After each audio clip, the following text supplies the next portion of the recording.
Have you ever spent way too much time trying to figure something out only to have it turn out to be super simple?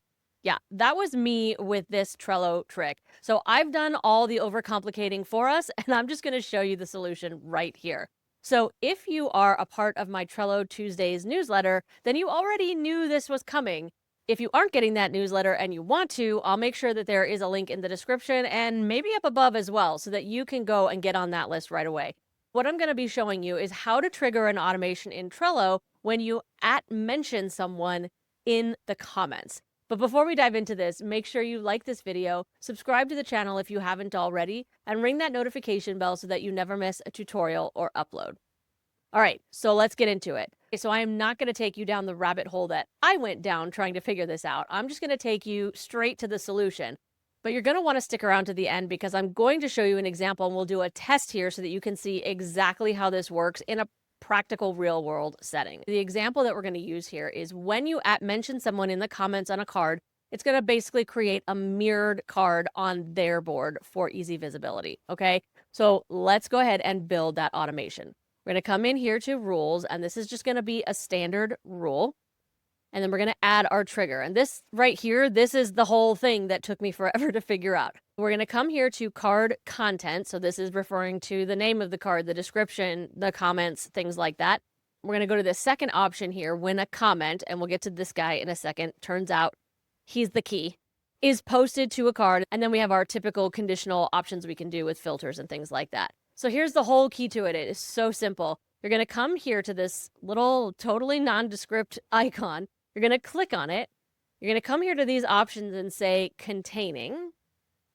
And then right here in the text, now, to be fair, this is something that you're going to probably want to do for multiple reasons on a person-by-person basis. You could probably set up a more generic workflow if it was not so much a specific, like, hey, we're going to send this card to someone else's board or something like that. Because in that case, you're going to need to do it board by board, person by person.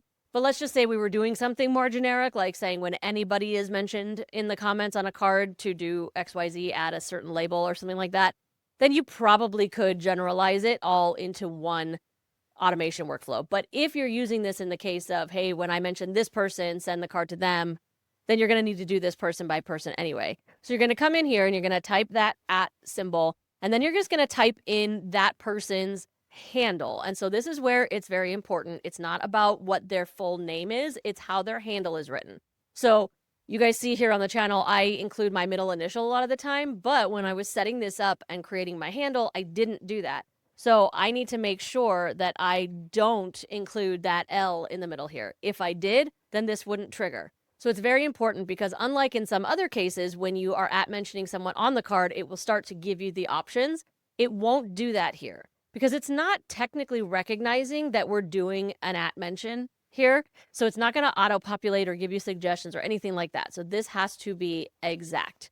We'll hit this little plus sign here, and then we could do additional filters. We're not going to for this use case, but you could use all your regular filters, which list it's in, which labels they have, things like that, as well as who does it. So if you only want this to happen when you're the person who @mentions them, then you would want to specify that here, okay? But in this case, we want it anytime that person is @mentioned in the comments. So we'll hit our blue plus sign and complete our trigger. And there it is.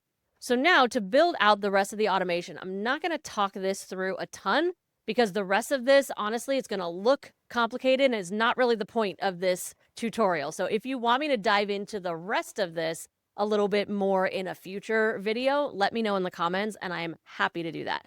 But I'm just going to kind of come in here and do some stuff really fast. I'm not going to explain what I'm doing.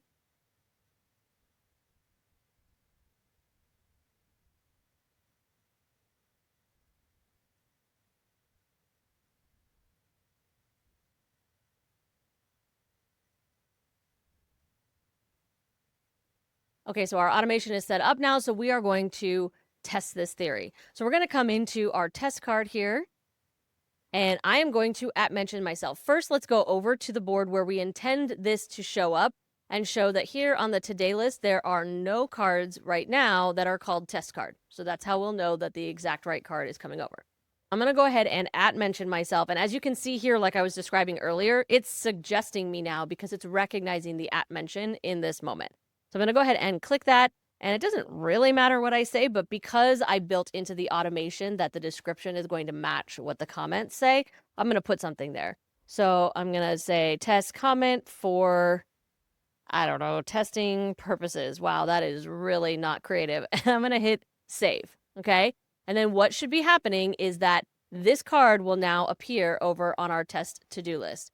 And look, there it is. So we've got the name of the card. It's showing today's date to me from that premium training board test card. That was the name, that test card was the name of the original card, remember? And then here is that comment right here in the description. See, it was totally simple, right? I mean, I know not the rest of the thing, but the trigger part, so simple.